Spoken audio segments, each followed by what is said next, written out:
మత్తయి సువార్త 21వ అధ్యాయము 1వ వచనం నుంచి మనం చదువుదాం. ఒక 5 వచనాలు చదవండి. మత్తయి సువార్త 21వ అధ్యాయము 1వ వచనం దగ్గర నుంచి 5వ వచనం వరకు ఎవరైనా. తరువాత ఆ, యెరూషలేమునకు సమీపించి ఆ, ఒలీవ చెట్ల కొండ దగ్గర ఉన్న ఆ, బేత్పగేకు వచ్చినప్పుడు ఆ, యేసు తన శిష్యులలో ఇద్దరిని చూసి, ఆ, మీ ఎదుటనున్న గ్రామమునకు వెళ్ళుడి. ఆ, వెళ్ళగానే కట్టబడి ఉన్న ఒక గాడిదయు ఆ, దానితోనున్న ఒక గాడిద పిల్లయు మీకు కనబడును. ఉమ్, వాటిని విప్పి నా యొద్దకు తోలుకొని రండి. ఆ, ఎవడైనను మీ ఏమైనను అనిన ఎడల ఆ, అవి ప్రభువునకు కావలసి ఉన్నవని చెప్పవలెను. ఆ, వెంటనే అతడు వాటిని తోలిపెట్టునని చెప్పి ఆ, వారిని పంపాను. ఆ, ప్రవక్త వలన చెప్పబడినది నెరవేరినట్లు ఇది జరిగేను. ఆ, అదేమనగా, ఇదిగో నీ రాజు సాత్వికుడై గాడిదను పారవాహక పశువు పిల్ల అయిన చిన్న గాడిదను ఎక్కి నీ యొద్దకు వచ్చుచున్నాడని సీయోను కుమారితో చెప్పుడి అనున్నది. శిష్యులు వెళ్ళి యేసు తమకు ఆజ్ఞాపించిన ప్రకారము చేసి ఆ గాడిదను దాని పిల్లను తోలుకొని వచ్చి వాటి మీద తమ బట్టలు వేయక ఆయన బట్టల మీద కూర్చుండెను. జనసమూహములోను అనేకులు తమ బట్టలు దారి పొడుగునా పరచిరి. కొందరు చెట్ల కొమ్మలు నరికి దారి పొడుగునా పరచిరి. జనసమూహములలో ఆయనకు ముందు వెళ్ళుచుండిన వారును వెనుక వచ్చుచుండిన వారును, దావీదు కుమారునికి జయము, ప్రభువు పేరట వచ్చువాడు స్తుతింపబడునుగాక, సర్వోన్నతమైన స్థలములలో జయము అని కేకలు వేయుచుండిరి. దేవునికి స్తోత్రం, దేవునికి స్తోత్రం, దేవునికి స్తోత్రం. దేవుడు ఈ వాక్య భాగం ద్వారా ఈ సాయంకాల సమయం ముందు దేవుడు మనతో స్వేచ్ఛగా మాట్లాడును గాక. ఆమేన్, ఆమేన్, ఆమేన్, ఆమేన్, ఆమేన్. ఇది మట్టలాదివార సందర్భం గురించి వివరముగా వ్రాయబడిన సువిశేషం. మట్టలాదివారం గురించి 4 సువార్తల్లో కూడా ప్రస్తావించబడిందండి. ఇది ఎలాగో రికార్డ్ చేస్తున్నాను కాబట్టి మీరు రాసుకోకపోయినా ఇది యూట్యూబ్లో ఉంటుంది కాబట్టి అసలు ఎక్కడెక్కడ ఈ మాటలు ఉన్నాయనేది 4 సువార్తల్లో రెఫరెన్స్ చెప్పిన తర్వాత మనం ముందుకెళ్దాం. మత్తయి సువార్త 21వ అధ్యాయం 1వ వచనం నుంచి 11వ వచనం వరకు, మార్కు సువార్త 11వ అధ్యాయం 1వ వచనం నుంచి 11వ వచనం వరకు, లూకా సువార్త 19వ అధ్యాయం 29వ వచనం దగ్గర నుంచి 40వ వచనం వరకు, యోహాను సువార్త 12వ అధ్యాయము 12వ వచనం దగ్గర నుంచి 25వ వచనం వరకు ఈ మట్టల ఆదివారం గురించిన ప్రస్తావన పరిశుద్ధ లేఖనాలలో పరిశుద్ధాత్మ దేవుడు లిఖించారు. 4 సువార్తల్లో కూడా ఈ మట్టలాదివారపు దినం గురించి ప్రస్తావించబడింది అని అంటే ఇది చాలా చాలా చాలా చాలా చాలా ప్రాముఖ్యమైనది, ముఖ్యమైనది. యేసుక్రీస్తు ప్రభువు భూమి మీద 33.5 సంవత్సరాలు జీవించారు. అందులో ఆయన మహిమ పరిచర్య 3.5 సంవత్సరాల మహిమ పరిచర్యలో అతి ప్రాముఖ్యమైన రోజు ఈ మట్టలాదివారపు రోజు. ఈ మట్టలాదివారపు రోజు అసలు ఈ దినాన్ని ఏం జరిగింది అనేది 2-3 మాటల్లో మనం తెలుసుకుని తర్వాత ఈ మట్టలాదివారపు యొక్క బ్యాక్గ్రౌండ్ ఏంటి, ఎలా జరిగింది అనేది మనం నేర్చుకుందాం. యేసుక్రీస్తు ప్రభువు తన 12 మంది శిష్యులతో, అపోస్తలులతో కలిసి యెరికో పట్టణం నుండి యెరూషలేముకు వస్తున్నారు. ఆయన యెరికోకు యెరూషలేముకు మధ్యన ఒలీవ కొండ ఉంది. ఆ ఒలీవ కొండ దిగువ భాగాన 2 పట్టణాలు ఉన్నాయి, 2 గ్రామాలు ఉన్నాయి. ఉదయకాలం 2వ సెషన్లో మనం వాక్యం చెప్తున్నప్పుడు ఈ చిత్రపటాన్ని రాజకుమారి చెల్లమ్మ గారు ఒక పేపర్ మీద చర్చిలో ఉండంగానే, వాక్యం జరుగుతుండగానే అది డ్రా చేసి నాకు వాట్సాప్ పెట్టారండి. చాలా ఎగ్జాక్ట్గా కరెక్ట్గా ఆవిడ చెల్లమ్మ పిక్చరైజ్ చేశారు. దేవునికి స్తోత్రం, దేవునికి స్తోత్రం. అయితే ఈ ఒలీవ కొండ దగ్గర నుంచి యెరూషలేము వరకు జరిగిన ఊరేగింపు ఈ మట్టల ఆదివారం యొక్క ప్రత్యేకత. ఆయన యెరికో నుండి యెరూషలేముకు వస్తున్నారు. ఒలీవ కొండ దగ్గర నుంచి యెరూషలేము జయప్రవేశమే మట్టలాదివార కార్యక్రమం. యెరూషలేము దేవాలయంలో ఆయన ప్రసంగం చేసి సాయంత్రానికి బేతనియాకి ఆయన వెళ్ళిపోయారు. బేతనియాలో బస చేశారు. ఈ గుడ్ ఫ్రైడే శుభ శుక్రవారం వచ్చేంత వరకు యేసుక్రీస్తు ప్రభు ఈ 5 రోజులు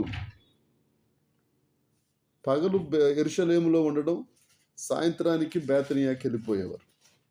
ఇలా బేతనియాలోనే ఆయన బస చేశారు. యేసుక్రీస్తు ప్రభు వారి జీవితంలో ఈ 33.5 సంవత్సరాల్లో ఎక్కువగా ఘనపరచబడిన దినం ఈ మట్టలాదివారమే. ఎక్కువగా మహిమపరచబడిన రోజు కూడా ఈ మట్టలాదివారపు రోజే. రెండవది, యేసుక్రీస్తు ప్రభు తండ్రిని యేసుక్రీస్తు ప్రభువు ఘనపరుచుకున్న రోజు ఈ రోజు. జాగ్రత్తగానండి. యేసు ప్రభు తండ్రిని మహిమపరిచారు. ఈ దినాన తండ్రి అయిన దేవుడు యేసుక్రీస్తు ప్రభువుని మహిమపరిచిన రోజు ఇది. అంతేకాదు పరిశుద్ధాత్మ దేవుడు అందరిలో స్వేచ్ఛగా పనిచేసి అందరి హృదయాలలో యేసుక్రీస్తు ప్రభు రాజని, ప్రభువని, యజమాని అని వారికి నమ్మిక పుట్టించి వారందరూ ఏకకంఠంతో యేసుక్రీస్తు ప్రభువుని స్తుతించేటట్లుగా చేసిన అద్భుతమైన రోజు ఈ మట్టలాదివారపు రోజు. ఇది ఒక శుభదినం, సంతోషకరమైన దినం, ఆశీర్వాదకరమైన దినం. యేసుక్రీస్తు జీవితంలో ఒక ప్రత్యేకమైన దినం ఈ దినం. దేవునికి స్తోత్రం. ఈ రోజున మట్టలతో ఊరేగించి దేవుణ్ణి ఆరాధించారు కాబట్టి ఈ ఆదివారానికి మట్టల ఆదివారము అని పేరు పెట్టారు. అంతే. ఖర్జూరపు మట్టలతో యేసుక్రీస్తు ప్రభువుని ఊరేగించారు. ఎక్కడి నుంచి? ఒలీవ కొండ దగ్గర నుంచి యెరూషలేము వరకు ఊరేగించి ఆరాధించారు కనుక ఈ రోజుకు మట్టలాదివారపు రోజు అనే నామకరణం చేశారు.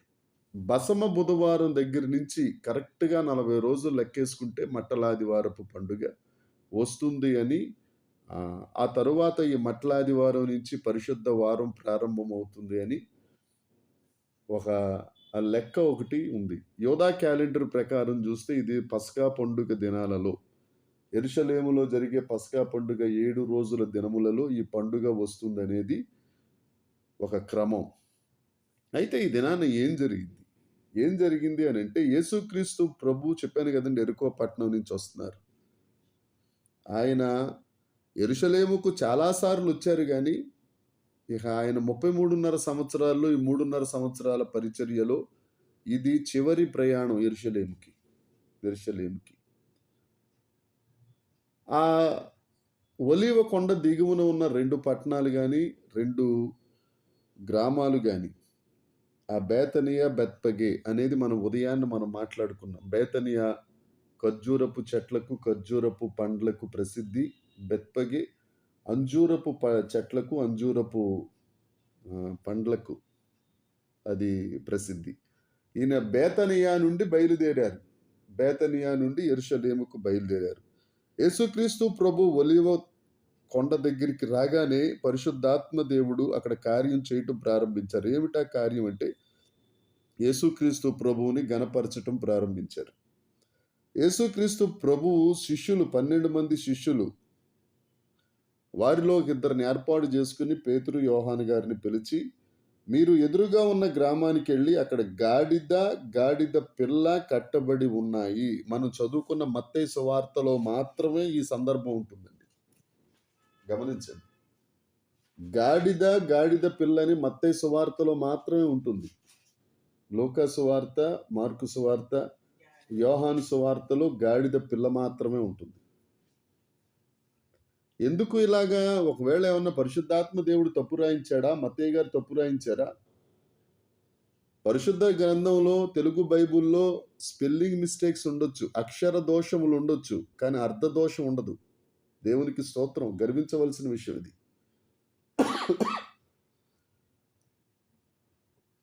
మత్తయి సువార్తలో 2 మనం చదువుకున్న వాక్య భాగం అది కాబట్టి పేతురు, యోహాను గారిని పిలిచి, ఎదురుగా ఉన్న గ్రామంలోకి వెళ్ళండి, అక్కడ గాడిద పిల్ల కట్టున్నాయి, ఒకవేళ దాన్ని విప్పి తీసుకురండి, ఎవరైనా అడిగితే ఇది ప్రభువుకు కావాలి.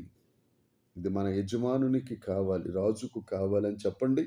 వాళ్ళే తోలి పంపించేస్తారని చెప్పి వారు చెప్పారు. వారిని పంపించాడు. వారు తోలుకొచ్చిన తరువాత బట్టలు పరిచారు. యేసుక్రీస్తు ప్రభు ఆ గాడిద మీద కూర్చున్నారు. ఇప్పుడు మనం చదువుకున్న వాక్య భాగంలో కూడా వెనుక కొంతమంది, ముందు కొంతమంది, మధ్యలో గాడిద మీద యేసుక్రీస్తు ప్రభువు. జాగ్రత్తగా ఆలోచించుకోండి. మీరందరూ చదువుకున్న వారే కాబట్టి ఇది కరెక్ట్‌గా ఆర్టిక్యులేట్ చేసుకోగలరు, ఊహించుకోగలరు. గాడిద పిల్లను తీసుకొచ్చారు. గాడిద మీద వస్త్రం కప్పారు, గాడిద పిల్ల మీద వస్త్రం కప్పారు. అయితే యేసుక్రీస్తు ప్రభు గాడిద పిల్ల మీదే కూర్చున్నారు. యేసుక్రీస్తు ప్రభు వెనకాల ఒక గుంపున్నారు. యేసుక్రీస్తు ప్రభు ముందు ఒక గుంపున్నారు.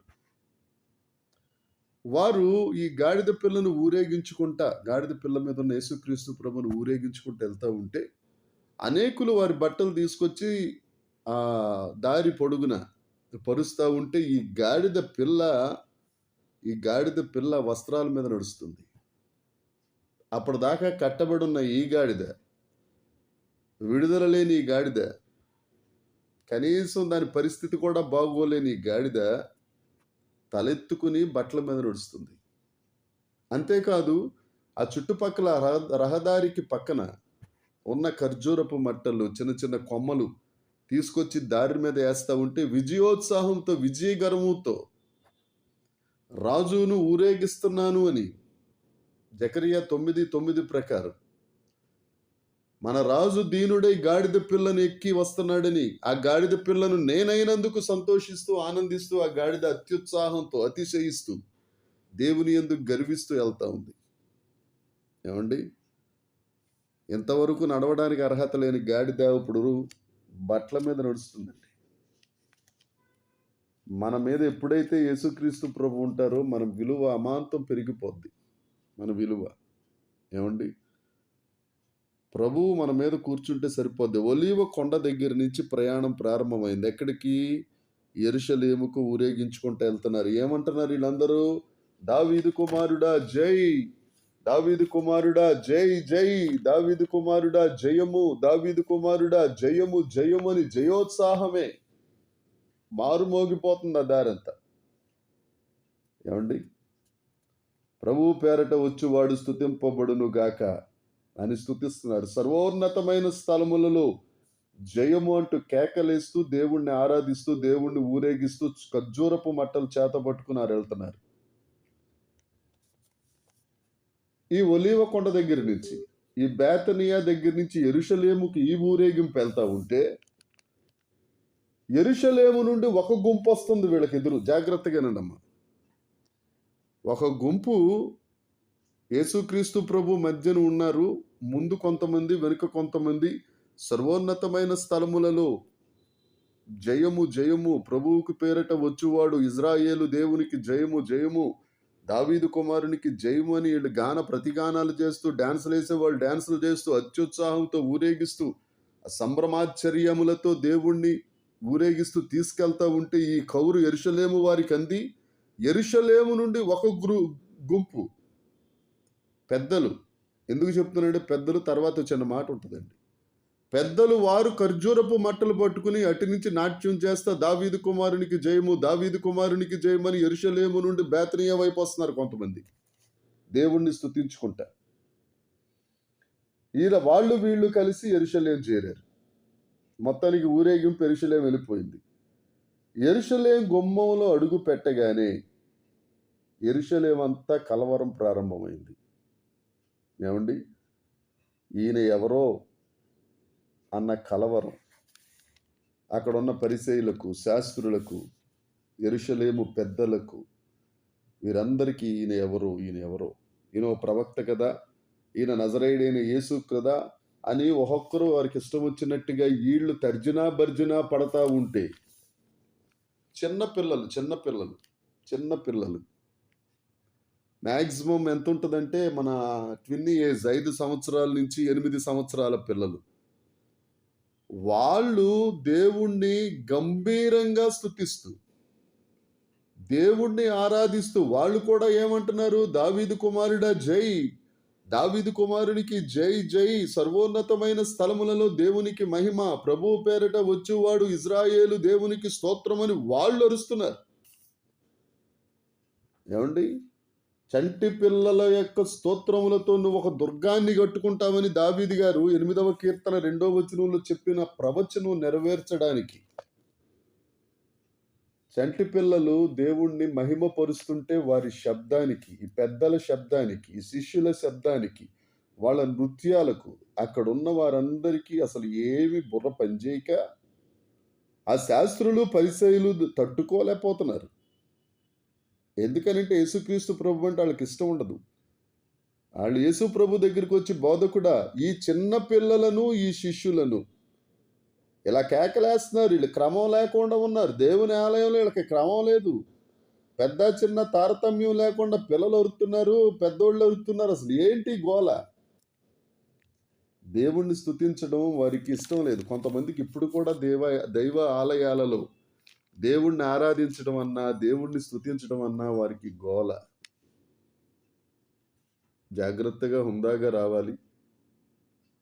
ఆ టేకు కుర్చీల మీద కూర్చోవాలి, బెంచీల మీద నిలబడమంటే నిలబడాలి, కూర్చోమంటే కూర్చోవాలి.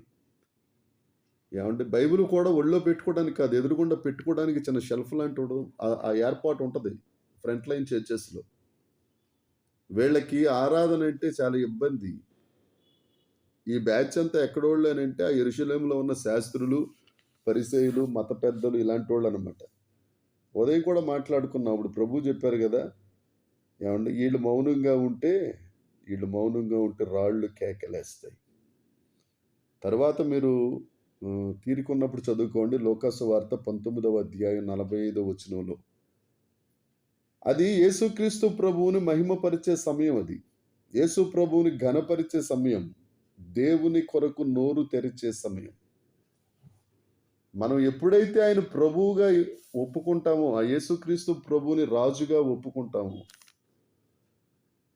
మనము గాడిద వలె తగ్గించుకుని అపవిత్రులమైన మనం, యెరూషలేము ప్రవేశం లేని మనం, యెరూషలేములోనికి యేసుక్రీస్తు ప్రభు మనల్ని అధిరోహించడం వల్ల ఆ పవిత్ర స్థలంలోనికి అడుగు పెట్టే అర్హత వచ్చిందని మనం ఎరిగి, ఊరి అవతల ఉండవలసిన వారం, గవిని అవతల ఉండవలసిన వారం, అన్యజనులమైన మనం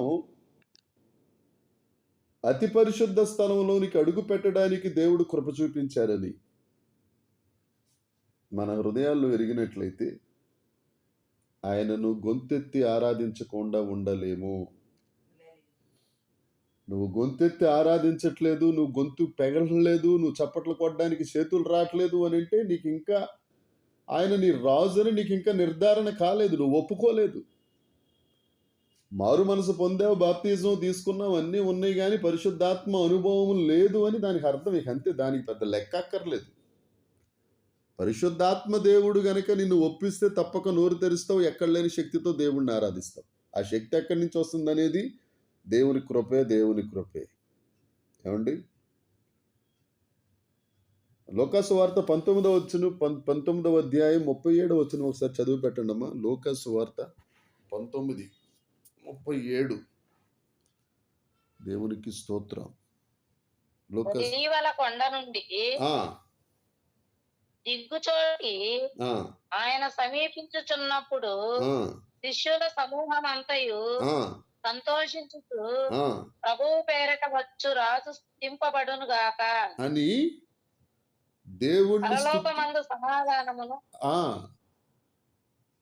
సర్వోన్నతమైన స్థలములలో మహిమయు ఉండును గాక ఈ శిష్యులకి పెద్దలకు, చాలమ్మ, శిష్యులకి, పెద్దలకు, చిన్న పిల్లలకు పరిశుద్ధాత్మ దేవుడు పనిచేసి ఏక మనసిచ్చాడు. వీరు 3 గుంపులు. బేతనియా దగ్గర నుంచి బయలుదేరి యెరూషలేము వచ్చిన గుంపు ఒకటి, యెరూషలేము నుండి బయలుదేరి ఈ ఊరేగింపును కలుసుకున్న గుంపు ఒకటి, చిన్నపిల్లల గుంపు ఒకటి. ఇప్పుడు ఈ ముగ్గురు 3 రకాలుగా ఆరాధించట్లా. ముగ్గురు కలిసి ఏకకంఠంతో, ఏకాత్మతో దేవుణ్ణి స్తుతిస్తున్నారు, దేవుణ్ణి మహిమపరుస్తున్నారు. దేవునికి స్తోత్రం కలుగునుగాక. తరువాత ఇంకొక కార్యం ఏంటంటే, ఆయన దేవాలయంలో ప్రవేశించారు కదండి. అక్కడ చాలా మంది కాళ్ళు లేనోళ్ళు, కళ్ళు లేనోళ్ళు, రోగులు చాలా మంది ఉన్నారు. ఈ పిల్లలు, శిష్యులు, పెద్దలు వీరందరూ ఏకకంఠంతో, ముక్త స్వరంతో దేవుణ్ణి ఆరాధిస్తా ఉంటే, ఆ కళ్ళు లేనోళ్ళు, కాళ్ళు లేనోళ్ళు, రోగులు వీళ్ళందరూ యేసుక్రీస్తు ప్రభు దగ్గరికి పరిగెట్టుకుంటూ వచ్చారు. పరిగెట్టుకుంటూ వచ్చిన తర్వాత ఇబ్బందుల్లో ఉన్నవారిని చూసి దాటిపోయే దేవుడు కాదు కదా మన దేవుడు. ఇప్పుడు వీళ్ళు నన్ను స్తుతిస్తున్నారు. ఇది సమయం కాదులే. ఇప్పుడు ఇది నన్ను పొగిడించుకునే సమయం, నన్ను గనపరుచుకునే సమయం, మహిమపరుచుకునే సమయం. మీ సంగతి తర్వాత చూస్తానులే దాటిపోయే దేవుడు కాదు మన దేవుడు. పాపం భక్తులందరూ దర్శించుచుండగా వారి దర్శనముల కోరికలన్నీ తీర్చి అలసిపోతే పవళింపు సేవ అనేది ఇతరులకు ఉంటది. ఇతర దేవతలకు. మన దేవుడు అలాంటి దేవుడు కాదు. ఎందుకంటే ఆయన దేవుడు కాబట్టి. ఆ కళ్ళు లేనోళ్ళు, కాళ్ళు లేనోళ్ళు, రోగులు వస్తా ఉంటే వచ్చిన వారిని అందరినీ స్వస్థపరిచాడు అది నాన్న. ఇది 4వ గ్రూపు. స్వస్థత పొందినోళ్ళు ఊరుకుంటారా? ఈళ్ళు మొదలు పెట్టారు. ప్రభువు పేరట వచ్చువాడు స్తుతింపబడును గాక. ఈయన ఇజ్రాయేలీల రాజు. ఈయన దావీదు కుమారుడని ఈళ్ళు అరవటం మొదలు పెట్టారు. మొత్తం యెరూషలేము అంతా గొప్ప స్వస్థతశాలి అయిపోయింది. గొప్ప స్తుతి నైవేద్యం కాదు, స్తుతి దోమం అక్కడి నుంచి లేవటం మొదలుపెట్టింది. ఇక అక్కడి నుంచి దేవాలయపు శుద్ధీకరణ చేశారు ఆయన. దేవాలయంలో ప్రవేశించి క్రయ విక్రయాలు చేస్తున్న వారిని చూచి కోపగించుకుని శుద్ధీకరణ చేయటం ప్రారంభించారు. పావురాలు అమ్మేవాళ్ళని, గువ్వలు అమ్మేవాళ్ళని, వారి రోకలు మార్చుకునే వారిని చెల్లా చెదురు చేసేసి, నా మందిరం దేవుని మందిరం, సమస్త ప్రజలకు ప్రార్థనా మందిరం అనబడును అని దానిని దొంగల గుహగా చేసినందుకు ఉగ్రుడైపోయాడు ఆయన. ఉగ్రుడైపోయాడు. నాకు ఎప్పటికీ అర్థం కాని విషయం ఏమిటి అని అంటే, ఒక్క యేసుక్రీస్తు ప్రభు 5 అడుగుల 11 అంగుళాలు ఉన్నాయన, 80 కేజీలు ఉన్నాయన, అక్కడున్న భయంకరమైన బల్లలను ఎత్తి అవతల బారేసే అంత కోపం వచ్చేసింది ఆయనకి. ఎందుకు అని అంటే, మందిరంలో ప్రార్థన జరగాలి కానీ వ్యాపారం జరగకూడదు. దేవుడు నన్ను రక్షించుకున్నాడంటే నాకు ఇచ్చిన రక్షణ ఉచితం. దేవుడు నాకు ఆత్మనిచ్చారంటే ఆత్మాభిషేకం ఉచితం. దేవుడు ప్రార్థిస్తే స్వస్థతలు జరుగుతున్నాయంటే స్వస్థత వరం ఉచితం. ఏదైనా ముఖం చూసి చెప్పగలుగుతున్నామంటే వివేచన వరం ఉచితం. దేవుడు మనకి ఏది ఇచ్చినా ఉచితం. ఉచితంగా ఇచ్చింది ఉచితంగానే చెయ్యాలి తప్ప దానికి ఒక రేటు పెట్టాము అని అంటే అది వ్యాపారము. హైదరాబాదులో దెయ్యము వెళ్ళగొట్టడానికి 12,000 అని చెప్పి బోర్డు పెట్టిన దేవాలయాలు ఉన్నాయి. ఆ దేవాలయాలన్నీ దేనికి వెళ్తాయి అని అంటే యేసుక్రీస్తు ప్రభు శుద్ధీకరణకు నోచుకున్న దేవాలయాలు అవన్నీ. దేవుని కృప. దేవుడు మనకి ఏది ఇచ్చినా గాని అది ఉచితం గనుక ఉచితంగా పొందుకున్నది ఉచితంగా ఇస్తే మన వరం రెట్టింపు అవుతుంది. అయితే ఈ పరిస్థితులన్నీ ఒక పక్కన రోగులు, ఒక పక్కన శిష్యులు, ఒక పక్కన పెద్దలు, ఒక పక్కన చిన్నపిల్లలు వీళ్ళందరూ స్తుతిస్తూ ఉంటే, ఇంకొక పక్కన దేవుడు ఈ దేవాలయాన్ని శుద్ధీకరిస్తూ ఉంటే, శాస్త్రులు, పరిసయ్యులు కోపంతో ఊగిపోయారు వీళ్ళందరూ. ఆయన్ని చంపేద్దామని ప్రయత్నం చేశారు కానీ ప్రజలందరూ ఆయనను స్తుతించడం చూసి ఆయన వెంట వీరందరూ ఉన్నారని అనుకుని నెమ్మదిగా ఉన్నారండి. అక్కడ దేవాలయంలో యేసుక్రీస్తు ప్రభు ఒక మంచి ప్రసంగం చేశారు. ప్రసంగం చేసి అక్కడి నుంచి బేతనియాకి వెళ్ళారు. ఇది మట్టలాదివారము నాడు జరిగిన సంభవము. ఇది క్లుప్త వివరణ మాత్రమే. క్లుప్త వివరణ. అందుకే ఉదయాన్ని కూడా చెప్పాను, ఇది ఆచారయుక్తంగా చేయకూడదు, ఆచరణాత్మకంగా చేయాలి తప్ప ఆచారయుక్తంగా మనం ఎప్పుడు చేయకూడదు. యేసుక్రీస్తు జీవితంలోని ప్రత్యేకమైంది కాబట్టి మన జీవితంలో కూడా ఈ మట్టల ఆదివారం అనేది ప్రత్యేకంగా ఉండాలి. తండ్రి కుమారుడు తండ్రిని ఘనపరుచుకున్న రోజు, చిన్నపిల్లలు, శిష్యులు వీరందరూ దేవుణ్ణి మహిమపరిచిన రోజు. అలాగే ఈ రోజున అనేక ప్రవచనాలు నెరవేరిన రోజు. ఉదయం కూడా మనం ప్రస్తావించుకున్నాం. కొంతమంది ఉదయం లేని వారు ఇప్పుడు ఉన్నారు కాబట్టి చెప్తున్నాను. గాడిద అపవిత్రమైనది ధర్మశాస్త్ర ప్రకారం జంతువుల్లో. పక్షుల్లో అపవిత్రమైనది ఏదండి ధర్మశాస్త్ర ప్రకారం? పక్షులలో అపవిత్రమైన పక్షి కాకి అపవిత్రమైన పక్షి. కాకి. జంతువులలో గాడిద అపవిత్రమైనది. ఇది దేవాలయములోనికి ప్రవేశించకూడదు. ఈ అపవిత్రమైన దానిని దేవాలయంలోనికి తీసుకెళ్లిన రోజు మట్టలాదివారం రోజు. దేవునికి స్తోత్రం. ఏమండి, యేసు రక్తము ద్వారా తెర చింపారు. ఆ తెర చింపుట కంటే ముందే అపవిత్రమైన గాడిదను యెరూషలేములోనికి ప్రవేశపెట్టేశాడు. జయప్రవేశం అన్నారు దాన్ని. అపవిత్రులైన మనలను దేవాలయానికి నడిపించిన రోజు. శిలువ మీద మరణించుట ద్వారా అపవిత్రులమైన మనం దేవాలయంలో నుండి అతి పరిశుద్ధ స్థలములోనికి తీసుకెళ్లిన రోజు. ఇది తేడా. మట్టలాదివారమునకు శుభ శుక్రవారానికి ఏమిటి తేడా అనంటే, మట్టలాదివారం రోజున పాపి యెరూషలేములోనికి దేవాలయంలోనికి వచ్చాడు. గుడ్ ఫ్రైడే శుభ శుక్రవారపు రోజున అతి పరిశుద్ధ స్థలంలోనికి వచ్చాడు. పునరుద్ధాన దినమున పునరుద్ధాన శక్తిని పొందుకుని పరలోకం వెళ్ళడానికి అవకాశం వచ్చింది. ఈ 3 రోజుల ప్రత్యేకత మనం నేర్చుకోవాలి. ఇదంతా మనకు ఒక క్లియర్ పిక్చర్ అనేది మన మనసుల్లో ఉండాలి. నిద్రలో లేపినా కానీ మనం చెప్పేవారిగా ఉండాలి. ఏమండి, దేవుని కృప, దేవుని కృప. ఎంత గొప్ప దేవుడండి. దేవునికి స్తోత్రం కలుగును గాక. గాడిద ఎవరిని సూచిస్తుంది అనేది ఉదయం నుంచి మనం చెప్తున్నాం కాబట్టి మనందరికీ అర్థమైపోయి ఉంటుంది. గాడిద అంటే ఎవరో కాదు, మానవ జాతి అంతటిని ఆయన యెరూషలేములోకి తీసుకెళ్ళాడు. మానవ జాతి అంతటిని అతి పరిశుద్ధ స్థలంలోకి తీసుకెళ్ళాడు. మానవ జాతి అంతా దేవుని కృపలో మనం ఎత్తబడే వారిగా, లేకపోతే నూతన యెరూషలేముకు వెళ్ళే వారిగా, ఆ ప్రభు చెంత మనందరం ఉండేటట్టుగా దేవుడు మనకు సహాయం చేసిన గొప్ప ప్రేమ కలిగిన దేవుడు. ఇప్పుడు మీ అందరికీ ఒక అనుమానం రావాలి ఇక్కడ. అంటే అనుమానాలు మీకు రావనుకోండి, మీరు చాలా మంచోళ్ళు. ఖర్జూరపు మట్టలు ఎందుకు వాడాలి అనేది మనమే ప్రశ్నించుకుని మనమే సమాధానం చెప్పాలి. ఇప్పుడు గాడిదనే ఎందుకు ఎక్కాలి ఈయన? ప్రవచనం ఉందనా? జకర్యా గ్రంథం 9:9లో ఒకసారి చదవండి అమ్మా, చదవండి. జకర్యాలో ఏమనుంది ప్రవచనం ఒకసారి చదవండి. గాడిదనే ఎందుకు అక్కడ రాయవలసి వచ్చింది? గాడిదనే ఎందుకు ఎక్కి రావాల్సి వచ్చింది? ఈయన చాలా ఉన్నాయి, సింహాలు ఉన్నాయి, పుల్లు ఉన్నాయి, రకరకాల వాళ్ళందరూ సింహాన్ని ఎక్కి కూర్చున్నారు, పావులు చేత్తో పట్టుకున్నారు. ఈయన గాడిదని ఎక్కి రావడం ఏంటండి? 10,000లో అతి ప్రియుడనా? ఎందుకు ఈయన గాడిదని ఎక్కొచ్చారు? చదువుదాం. జకర్యా గ్రంథము 9వ అధ్యాయము 9వ వచనం. సియోను నివాసులారా ఆ బహుగా సంతోషించుడి. అమ్మా. యెరూషలేము నివాసులారా ఆ ఉల్లాసముగా ఉండుడి. ఆ నీ రాజు నీతిపరుడును ఆ రక్షణ గలవాడును దీనుడునై గాడిదను గాడిదలను ఎక్కి నీ యొద్దకు వచ్చుచున్నాడు. గాడిదను దీనుడుగా, సాత్వికుడుగా గాడిదను గాడిద పిల్లను ఎక్కువస్తున్నారు అనేది ప్రవచనం. ఎందుకు రావాల్సి వచ్చింది గాడిదను ఎక్కి? గుర్రం మీద వస్తే యుద్ధానికి వచ్చినట్టు. గాడిద మీద వస్తే శాంతికి వచ్చినట్టు అది అర్థం. గాడిద మీద వస్తున్నాడంటే శాంతితో వస్తున్నాడు, గుర్రం ఎక్కువ వస్తున్నాడంటే యుద్ధానికి వస్తున్నాడని. యేసుక్రీస్తు ప్రభు మొదటి రాకడలో గాడిదని ఎక్కువచ్చాడు.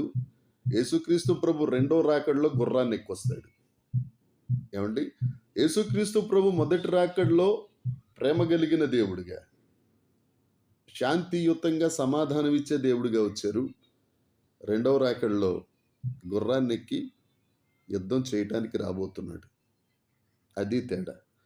అయితే ఈ రెండు రాకడలలో కూడా గాడిదనెక్కి ఒలీవ కొండ నుంచి యెరూషలేముకి వెళ్ళాడు. గుర్రాన్ని ఎక్కి వచ్చినప్పుడు కూడా రెండవ రాకడలో కూడా ఒలీవ కొండ మీద దిగి యెరూషలేములోనికి వెళ్తారు. ప్రకటన గ్రంథం 19వ అధ్యాయం 11వ వచనాన్ని మనం చూడగలిగితే, ప్రకటన గ్రంథం 19వ అధ్యాయం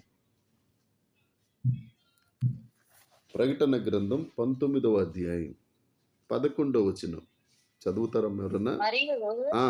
మరియు పరలోకము తెరవబడి ఉండుట చూచాను. అప్పుడు ఇదిగో తెల్లని గుర్రం ఒకటి కనబడెను. దాని మీద కూర్చుండి ఉన్నవాడు ఆ, నమ్మకమైన వాడును ఆ, సత్యవంతుడును ఆ, అను నామము గలవాడు. ఆమేనా. ఆయన ఈ నీతిని బట్టి ఆ, విమర్శ చేయుచు యుద్ధము అది జరిగించుచున్నాడు. అది సంగతి. అది సంగతి. ఆయన అక్కడ హర్మిగిద్దోన్ అనే యుద్ధం చేస్తాడు. గుర్రం మీద వస్తున్నాడు కాబట్టి 1000 ఏండ్ల పరిపాలనకు ఆయన వస్తారు.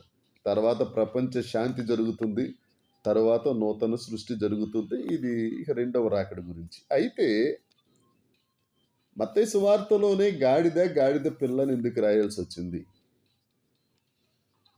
వాళ్ళిద్దరు శిష్యులు వెళ్ళారు. పేతురు గారు, యోహాను గారు వెళ్ళారు. గాడిదని తీసుకొచ్చారు. గాడిద పిల్లను కూడా తోలుకొచ్చారు. గాడిద మీద వస్త్రం కప్పారు. గాడిద పిల్ల మీద వస్త్రం కప్పారు. యేసుక్రీస్తు ప్రభు మాత్రం గాడిద పిల్లనే ఎక్కారు. ఎందుకని? దాని మీద ఎందుకు ఎక్కాల్సి వచ్చింది? రెండింటి మీద బట్టలు వేశారు కదా, కొంచెంసేపు దాని మీద కొంచెంసేపు దీని మీద కూర్చోవచ్చు కదా. ఆ పిల్ల మీద ఎందుకు కూర్చోవాలి, తల్లి మీద ఎందుకు కూర్చోలేదు అని అంటే వివరం వినండి. ఇక్కడ తండ్రి, కుమార, పరిశుద్ధాత్మ దేవుడు, త్రియేక దేవుడు, వారి ఐక్యత మనకు చాలా చాలా చాలా చాలా గొప్ప ధైర్యాన్ని ఇచ్చేస్తుందండి. గొప్ప ధైర్యాన్ని ఇచ్చేస్తుంది. యేసుక్రీస్తు ప్రభు గాడిద పిల్ల మీద రాజుగా పట్టాభిషేకానికి సిద్ధపడి ఒక గాడిద మీద కూర్చున్నారు.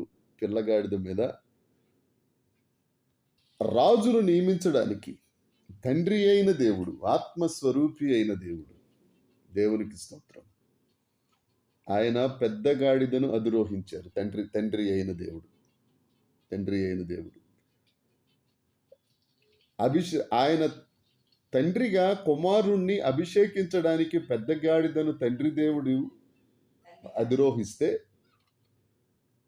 అభిషేకం చేయబడవలసిన కుమారుడైన యేసుక్రీస్తు ప్రభు చిన్న గాడిద పిల్ల మీద ఉంటే, వీరిరువురి మధ్యన పరోక్షంగా పరిశుద్ధాత్మ దేవుడు పనిచేస్తున్నాడు.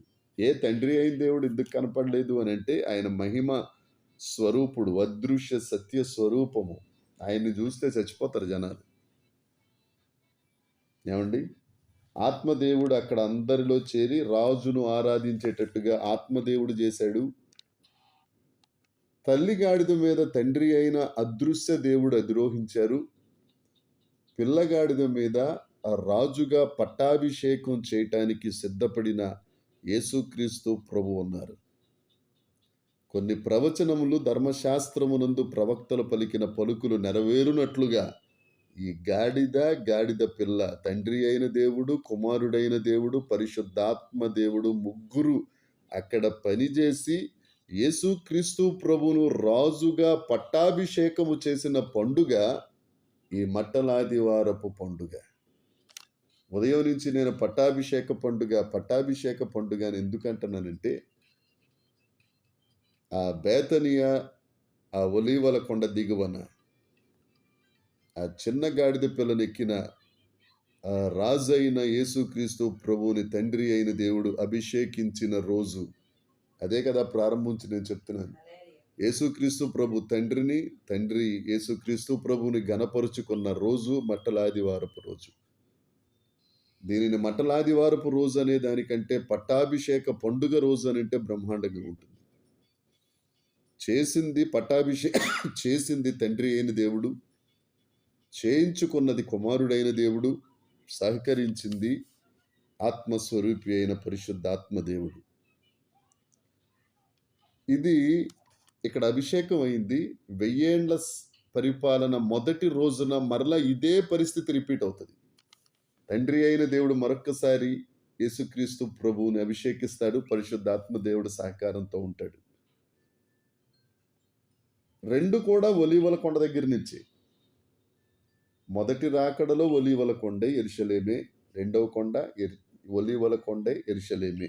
హర్మిగిద్యోను యుద్ధం అయిపోయిన తరువాత ఇప్పుడు రాజుగా చేసిన ఈయన అక్కడ ఛార్జీ హ్యాండ్ ఓవర్ చేసుకుని రాజ్య పరిపాలన ప్రారంభిస్తాడు. దేవునికి స్తోత్రం. ఈయన ఇక్కడ రాజుగా అభిషేకించబడ్డాడు. కాబట్టి ఆయనను నీ భుజాల మీద ఎత్తుకుంటే రేపొద్దున ఆయన పరిపాలనలో నువ్వు ఉంటావు. దేవునికి స్తోత్రం. అది అర్థం అక్కడ. ఏవండి?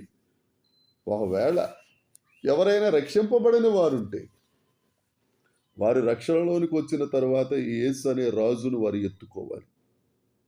అందుకని యేసు రాజు రాజుల రాజై త్వరగా వచ్చుచుండే ఆ గాడిద పిల్లలు మనమే, ఎక్కిన ఆయనే. ఏమండి? ఇక్కడ ఒక 4, 5 కార్యక్రమాలు జరిగినియి. ఒక రకంగా చెప్పాలి అనంటే ఇంక సమయం ఇప్పుడు ఎంత అయిపోయింది? 41 నిమిషం అయిపోయింది. లేదు అనంటే ఇంక కాస్త ఒక అరగంట టైం ఉంటే ఈ పట్టాభిషేక పండుగలు, ఈ మట్టలాదివారపు పండుగలు 7 పండుగలు జరిగాయండి. 7 పండుగలు. అవకాశం ఉంటే మరొక్కసారి ఎప్పుడైనా దేవుడు సమయం ఇచ్చినప్పుడు ఒకసారి తప్పకుండా మనం దీన్ని నెరవేర్చుకుందాం. అయితే ఈ పట్టాభిషేక పండుగలో ఇది చిన్న పిల్లలు పండుగ చేసుకున్నారు. మత్తయి సువార్త 21వ అధ్యాయం 15వ వచనం 16వ వచనం చూడండమ్మా. ఒక 7 విషయాలు చెప్తాను ఇక్కడ. దేవుని కృపను బట్టి, పరిశుద్ధాత్మ దేవుని సహాయాన్ని బట్టి. మత్తయి సువార్త 21వ అధ్యాయము 15వ వచనం 16వ వచనం. కాగా ఆ, ప్రధాన యాజకులను ఆ, శాస్త్రులు ఆయన చేసిన వింతలను ఆ, దావీదు కుమారునికి జయము ఆ, అని దేవాలయంలో కేకలు వేయుచున్న చిన్న పిల్లలను చూసి ఆ, కోపముతో మండిపడి ఆ, వీరు చెప్పుతున్నది వినుచున్నావా ఆ. అని ఆయన్ను అడుగుడి. దేవునికి అందుకు స్తోత్రం. యేసు ఏమండి ఈ చిన్న చెప్పుచున్నాను, పిల్లలకు ఆరాధించాలని ఎవరు చెప్పారు? ఎక్కడ నేర్చుకున్నారు వీళ్ళు?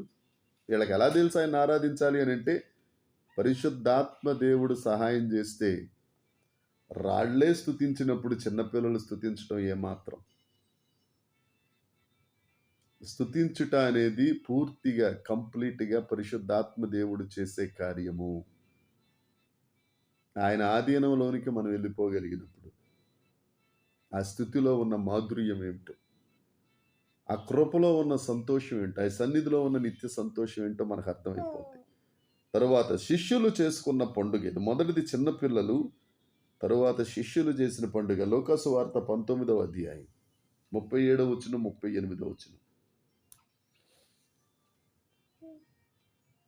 ఒలీవల కొండ నుండి ఆ, దిగుతోటికి ఆ, ఆయన సమీపించుచున్నప్పుడు ఆ, శిష్యుల సమూహం అంతయు సంతోషించుచు ఆ, ప్రభువు పేరిట వచ్చు రాజు స్తుతింపబడును గాక, ఆ, పరలోకమందు సమాధానమును, ఆ సర్వోన్నతమైన స్థలములలో మహిమయు ఉండును గాక అని శిష్యులు పండుగ చేసుకున్నారు. శిష్యులు సంతోషించారని ఉంది కదా.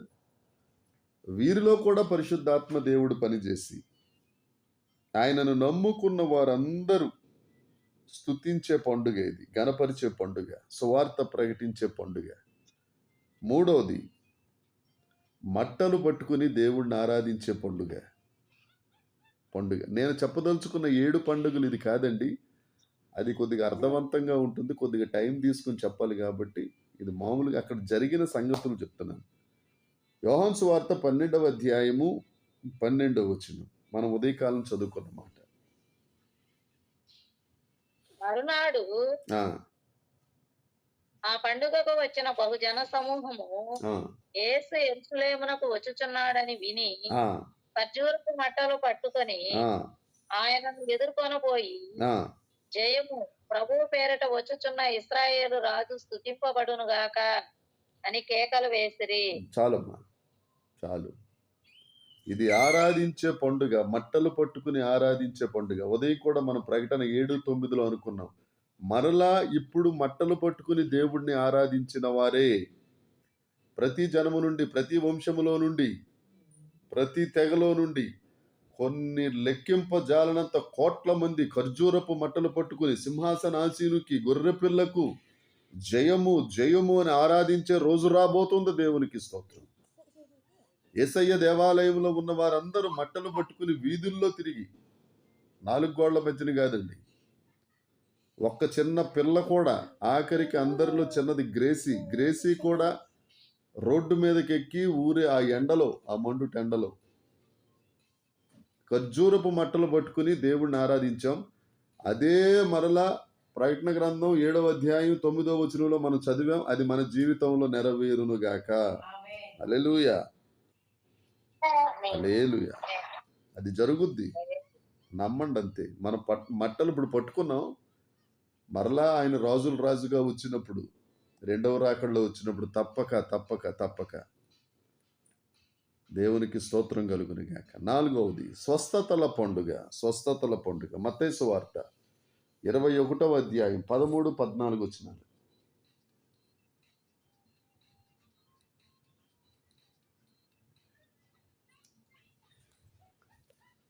స్వస్థతల పండుగ మత్తయి సువార్త 21వ అధ్యాయం 13, 14. నా మందిరము ఆ, ప్రార్థనా మందిరం అనబడును ఆ, అని వ్రాయబడి ఉన్నది. ఆ, అయితే మీరు దానిని దొంగల గుహగా చేసేది వారనెను. ఆ, గుడ్డివారును కుంటివారును ఆ, దేవాలయంలో ఆయన యొద్దకు రాగా ఆ. ఆయన వారిని స్వస్థపరిచెను. స్వస్థపరిచాడు, దేవునికి స్తోత్రం. మట్టలు పట్టుకుని రోడ్ల మీద తిరిగిన మీ అందరికీ యేసు నామమున స్వస్థత కలుగునుగాక. ఆమేన్, ఆమేన్. ఆమేన్. రాజకుమారి చెల్లెమ్మ సాక్ష్యం చెప్పారు, నా సాక్ష్యం చెప్తున్నానండి. అసలు నాకున్న నీరసానికి నేను రోడ్డు ఎక్కకూడదు అనుకున్నాను. మీరు వెళ్ళి అలా తిరిగి రండి, 4 చోట్ల వాక్యం చెప్పి వచ్చేసేయండి అని చర్చిలో ఉందాం అనుకున్నాను. నేను అలా అనుకుని వచ్చానండి చర్చికి. కానీ ఇంత జరిగిన తర్వాత బయలుదేరుతూ ఉంటే, అరే సేవకుడిని నేను లేకుండా సంఘాన్ని వదలటం ఏంటి, కాపరు లేకుండా గొర్రెలను వదలటం ఏంటి, ఇది ఎక్కడ సిగ్గుపనుల పని అని మీ అందరికంటే ముందే బయలుదేరానండి. జాగ్రత్తగా తిరగడానికి ఓపిక ఇచ్చాడు. మరలా నిలబడి దేవుణ్ణి ఆరాధించడానికి సహాయం చేశాడు, వాక్యం చెప్పడానికి సహాయం చేశాడు. అక్కడి తిరుపతి వచ్చే ఓపిక ఇచ్చాడు. ఇప్పుడు మరలా 3వసారి వాక్యం చెప్పడానికి దేవుడు కృపించాడు. దేవునికి స్తోత్రం. స్వస్థతల పండుగ, స్వస్థతల పండుగ, దేవునికి మహిమ. 5వది మెస్సయ్య పండుగ. యోహాను సువార్త 1వ అధ్యాయం 14వ వచనం.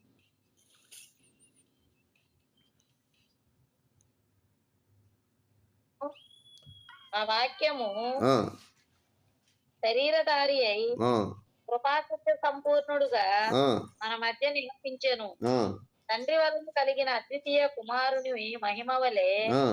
మనము ఆయన మహిమను కనుగొంటిమి. దేవునికి స్తోత్రం. ఆయన దేవుని కుమారుడని మనం ఒప్పుకున్నాం, మనం నమ్మాం. ఏమండి, ఇజ్రాయేలీల కొరకు ఆయన వచ్చారు. వాళ్ళు ఇంకా మెస్సయ్య కొరకు ఎదురు చూస్తానే ఉన్నారు. ఇంకా ఇజ్రాయేల్ దేశం మెస్సయ్య వస్తాడని ఎదురు చూస్తానే ఉంది. ఒక రాజు త్వరలో రాబోతున్నాడని ఆ ఇజ్రాయేలు ప్రధాని కూడా ప్రకటించాడు. ఆ రాజు మెస్సయ్య కాదు, క్రీస్తు విరోధి వస్తున్నాడు అతి త్వరలో. కానీ మనం దేవుని కృపను బట్టి మెస్సయ్యను ఆరాధించాం. వాళ్ళు సిలువేసి చంపేశారు, మనం ఆయన్ని భుజాల మీద మోసాం. దేవునికి స్తోత్రం కలుగును గాక. ఇది మెస్సయ్య పండుగ. 6వది రాజుగా పట్టాభిషేకం పొందిన పండుగ ఇది. ఏమండి, తండ్రి అయిన దేవుడు పట్టాభిషేకం చేశారు, పరిశుద్ధాత్మ దేవుడు సహకారం చేశాడు. 2వ రాకడలో ఆయన సింహాసన పరిపాలన చేస్తాడు. 1000 ఏండ్ల పరిపాలనలో ఏమండి మనందరం ఆయనతో పాటు ఉంటాం. ఇది గుర్తుంచుకోవలసిన పని. రాజధాని ఏదో తెలుసా అండి? మన క్యాపిటల్ ఎక్కడో తెలుసా? యెరూషలేము. యెరూషలేములో మనందరం దేవునికి స్తోత్రం. నమ్మశక్యం కావట్లేదా? పొద్దున్న ఇజ్రాయేల్ వెళ్దామంటే పరిస్థితులు బాగాలేదన్నారు. ఇప్పుడు పరిస్థితులు బాగున్నా బాగోపోయినా 2వ రాకడలో ఇజ్రాయేల్లో అడుగు పెడతాం. యెరూషలేములో యేసయ్యతో ప్రభుత్వం చేస్తాం. దేవునికి స్తోత్రం. నమ్మితే గట్టిగా ఆమేన్, ఆమేన్.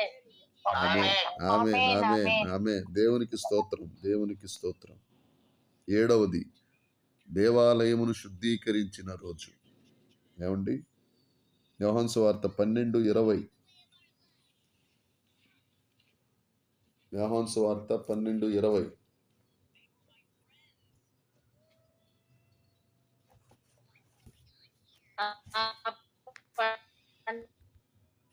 ఆ పండుగలో ఆ,